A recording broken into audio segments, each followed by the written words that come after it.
Hey everyone, today I wanted to talk to you guys about something that's been going on in the last couple of years in the Elder Scrolls Online. That something is combat balance. Something that gets talked to death over and over again, but somehow seems to go nowhere but further down the drain. I want to look at the design philosophy of ZeniMax Online Studios and address why I don't think the current design is working and where we can go from here. First off, I want to say the majority of problems I think are most apparent come from the leadership of Brian Wheeler as the lead combat developer, who replaced Eric Roble in 2019. Now, let me preface this with the most important thing. I'm sure Brian Wheeler is a nice guy.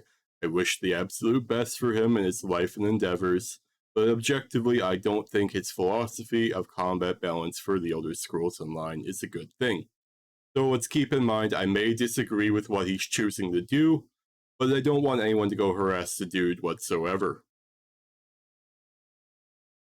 Let's go back and start with Update 21, way back in 2019. This is where Brian Wheeler's combat team decided to nerf racial passives. Yes, racial passives. So the Dark Elf lost a special 7% extra fire damage, Nords lost a flat percent of reductions, which was 6%, and then the Red Guard race just got thrown into the trash can, where it still remains today. They used to have a unique amount of stamina recovery, and now they only have less costs on weapon skills. Now, I'd like to talk about a small list of widely disliked updates that changed combat, with a short summary of what happened in these updates. So let's start with the Scalebreaker DLC, also known as Update 23, where damage over time skills were extended up to 20 to 30 seconds long and often did 22 to 30% more damage per tick. This was known as the dot meta, where players only overhead 2 bars full of damage over time skills. And believe me, this was quickly addressed. And it was addressed in the Dragonhold DLC, also known as Update 24. The combat team miraculously heard the players' complaints about the dot meta and decided the solution was to take a sledgehammer right to the system they just created, which at this time made those damage over time skills weaker than they originally were before they were buffed in Update 23. Why this much of an over-adjustment, nobody knows. Then we move on to the Greymoor chapter. This was known as Update 26. This is where we saw the vampire rework. It looked really cool on paper, but when we got our hands on it, it was virtually useless except for the passives. And nowadays, maybe not even the passives. Then we move on to the Ascending Tide DLC. This was known as Update 33. This is where ZeniMax fully began the path of homogenization, by forcing skills to scale off higher magicka or stamina and removing the distinction on resources. Such as, before this update, higher magicka would provide more value when you would use a magicka skill. So if you use something like the Dragon Knight's Coagulating Blood, the skill costs magicka. If you had higher max magicka, it would heal you for more. But with this change in Update 33, if you had higher stamina than magicka, even though the skill still costs magicka, the higher stamina would be used to scale the healing. At this time, there were no more magicka or stamina separate specs for every class. There was only the hybrid spec. Then we move on to the Lost Depths DLC, also known as the most infamous Update 35. This is where shit really hit the fan for a combat redesign. People were grumbling about the direction up until this point. Then the combat team decided to drop a nuclear bomb, and no, not me. They nerfed light attack weaving, they nerfed dots again, and they nerfed damage altogether. This update was pivotal in not only seeing a lot of endgame players leave in a mass exodus, it was probably one of the most widespread disliked combat updates I can even think of in my history of playing The Elder Scrolls Online since the original closed beta. Now, when I'm working on this list, I had to stop and pause a moment, because I could already hear you asking me, well, wait a minute, Outlaws. When are you going to mention both scribing and subclassing? And believe me, this was only a prelude of changes that Brian Wheeler's combat team has implemented to negative fanfare. These two additions, being scribing and subclassing, completely obliterated any semblance of class identity and balance that was left. But let me explain. We'll start with the Gold Road chapter, otherwise known as Update 41. This introduced scribing, or as many Elder Scrolls fans would know it as spellcrafting.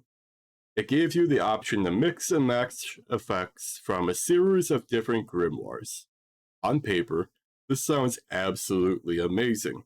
Everyone was eager to get to work on this immediately, and it was something casual fans of the series have been begging for years. But it had a very dark turn. Not only was it a massive, irritating grind to get every effect that you needed to do for every character individually, because they're not account bound, but it started a very scary thing for combat balance. You were being able to pull the weaknesses out of your class and slowly replace them with stronger options. And not only was this dimension, it was disgustingly balanced when it was released, and I don't know if that's because ZeniMax didn't listen to PTS feedback or simply decided to keep the horrid balance in to sell the feature. But I can remember when Scribing dropped. I was playing in a ball group on the Ebonheart faction in Greyhost, and we had 12 people standing on the Glade Mist Way Shrine under full siege. Now keep in mind, the keep isn't lit, so anyone who dies could spawn there, and we're standing on the Way Shrine. We got all these scribing heals running. We're completely unkillable, just standing there, and anyone who spawns in at that Way Shrine just instantly blows up and dies. You know, how was that even released? How does that happen? You know, I don't have words for it to this day. It was one of the most stupid things I've seen happen in combat. Then we need to get to subclassing. Update 46. This was a base game patch for The Elder Scrolls Online that introduced subclassing. It's a completely free way to incorporate the other classes into your build. So, for example, you could be a Dragon Knight with the Ardent Flame skill line for fire and poison damage. Then, you could subclass into the Sorcerer's Storm Calling for lightning damage, and also subclass into the Warden's Winter's Embrace for frost damage. Now, that sounds cool, right? But what really happened is that this destroyed any last semblance of class balance or identity. As a matter of fact, developers went out of their way to outright nerf pure classes because it would make subclassing too strong. Yes, you heard that right. You were actively being punished for refusing to engage with the subclassing mechanic.